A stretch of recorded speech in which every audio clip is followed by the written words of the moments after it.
Mga ka-farmers, mga idol, tayo po ngayon ay nag-harvest ng broccoli. Magtatagalog na po tayo ngayon sa ating vlog na ito para mas maintindihan po ng mga hindi makakaintinding Bisaya. Kasi alam ko na marami din tayong manonood na hindi Bisaya.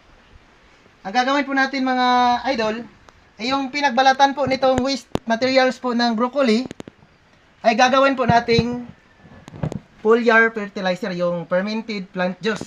Gagamit po tayo ng molasses. Ito. Lalagyan syempre. Ito po yung gagawin nating ano niya. Ang gagawin po natin ito mga idol. Lagay lang po natin dito sa sisidlan. Ito. Siguro mga 1 kilo po ito. Lagyan natin ganyan. Napakasimpleng gawin lang po nito. At ito po ay napaka-epektibo sapagkat nasubukan natin ito doon sa tanim natin. Lalakas po yung mga pananim natin, yung immune system niya, hindi madaling makapitan ng mga sakit. Ang gagawin lang po natin, sa 1 kilong halaman na chop na, lalagyan lang din po natin ng mga 1 kilong molasses. Yan.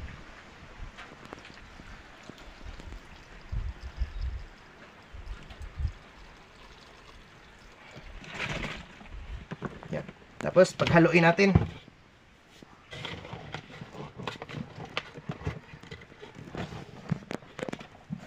Ito na po.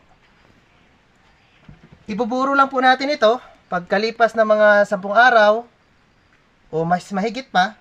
Kukunin natin yung katas nito at saka yun na yung gagamitin natin pang spray sa ating mga halaman. Ito po ay mainam sa mga yung naka pot lang na gulay natin sa backyard lang na yung pang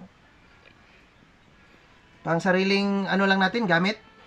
Ito po ay mas mainam na gamitin kasi ito po ay ano, pure organic.